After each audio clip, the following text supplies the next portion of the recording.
Hey guys! So in this video, what I'm going to be showing you is how to create a final draft from and using our pre-writing with the story map that we did on Monday. So the first thing I want you to notice is that I've taken this page and I put it in front of me. So you should have this one with you as well, or maybe mine. If it makes it easier to see from, that's okay. So one of the things that I did was I needed to look at this blue rectangle because that's where a lot of my final draft is going to come from. The orange and the green are my important information that I need to eventually include. Down here in the blue, when we did our pre-writing, we did note-taking, which means these are not rich sentences and they need more information when I'm writing my final draft. So one of the first things I did when I looked at my blue rectangle was I separated my sentences into sentences that seemingly go together with the sequence of events. So let's look at this red rectangle that I just placed. Can you see why I would have put Jesus dies on the cross, Jesus' body is removed from the cross and placed in a tomb? Why would I put those together? They all happened on Good Friday, you're right. So I put those together. It seemed very obvious to me that that should be the first part of my final draft. So then the second part of my final draft is a little bit more difficult, but what I chose to end up doing was that the ministering women returned to the tomb. They came across an empty tomb and an angel, and Peter and John visited the tomb. So those are the things that happened before Jesus shows himself. And then lastly, I chose to separate number 7 on its own because that's when Jesus shows himself to Mary Magdalene. And she also sees 2 angels. And that's where he tells her to go proclaim the good news and that he would meet her and the disciples in Galilee. So now that I have mine sectioned off, you might want to take a moment to do yours. If you're using mine, that's okay too. So I want to show you my final draft now. So for my final draft, what I did was I included the same red, orange, and yellow rectangles to help me focus my writing and to really help me understand that each paragraph is these thoughts. So these are from my red sentences in my red paragraph. So what I'm going to do is I'm going to give you an example of what I would write for my red paragraph using my notes and richer sentences that I'm going to include. So the first thing I'm going to do is when I am writing, so this is like one of our first real essays. If you remember, we learned about the indent. Now the indent is about that much into your paper. Now when you're using a keyboard like I am, I can indent. You can see where my mouse is right now.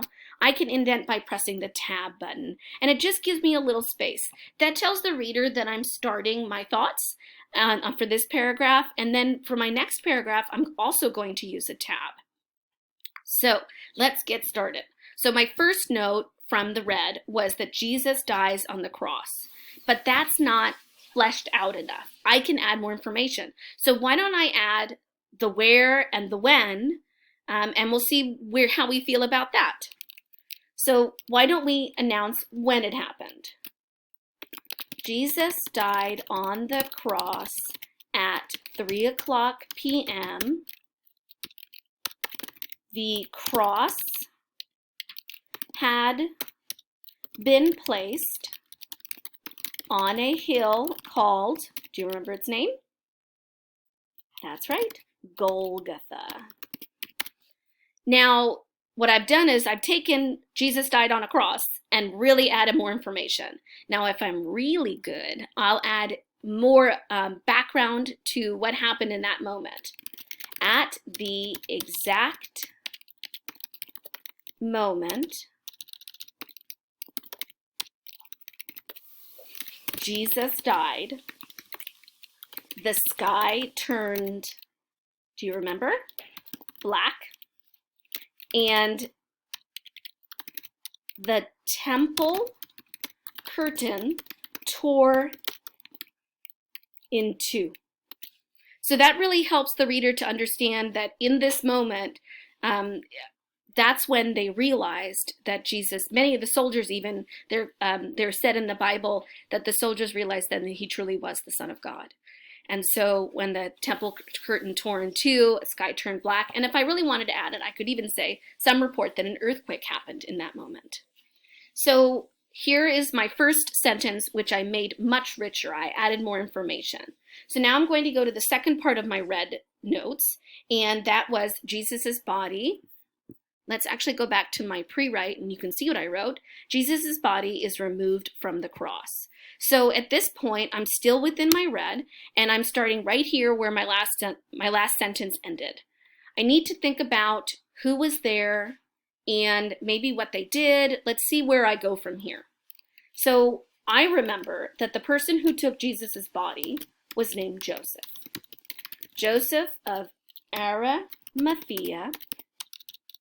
Let's put him on his next line.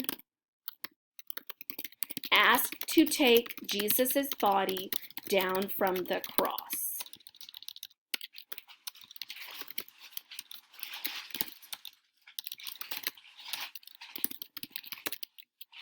He and Mother Mary took the body. Where did they go? That's right, to the tomb. Now, when they took his body to the tomb, I'm going to scroll this. They took his body to the tomb, and now I may want to add a little bit more. Maybe I could say something about the tomb. Soldiers rolled a large stone across the entrance to the tomb. All right, so let me make just a few of changes. You can see that sometimes it really helps to use your keyboard because your keyboard will help you. But there we go. All right. So soldiers rolled a large stone across the entrance to the tomb. And they did that because they didn't want people to go to the body, and they wanted to preserve it. And that was what they did at the time. So here I have all three of my notes represented in much richer sentences. So what would happen next? Well, what I would do next is I'd go to my orange section where it says, ministering women returned to the tomb. They came across an empty tomb, and an angel and Peter and John visit the tomb. Now, if you remember, Jesus did not show himself to them. He waited. And so I'm going to begin my next paragraph right here. And what I'm going to do is when I start a paragraph, what do I need to do? That's right, I need to indent. So I just tab over once and I start here. So now what I need to do is to create richer sentences with more information about each of my notes. So I'm not going to write them necessarily because I really want you to think about it on your own, but I can have almost like a conversation with you about this. So Jesus's body, so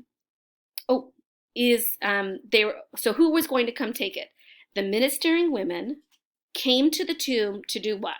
Well, they were going to perhaps put holy oils on. He was wrapped in linen, and they were going to take care of his body. And if you remember from the story, they even wondered out loud how they were going to get to the body because the soldiers had rolled the stone in place.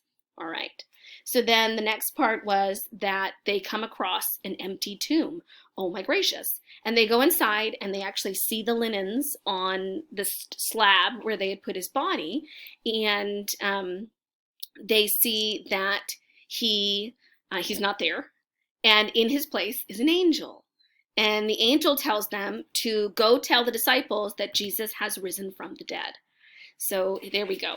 And then the last part tells us to talk about, let's see, I've forgotten what the last part, the two disciples come. Remember the two apostles, Peter and John? And John gets there first. He does not see a body. He doesn't enter. He waits for Peter. They enter and they don't see anyone, and so they leave. And that would all be contained within this orange. Here's the trick, guys. When I'm writing sentences, it's not a stream of thought like when I'm telling you a story. I need to think in concrete ideas. So here is an example. On Easter Sunday, the ministering women returned to care for Jesus's body.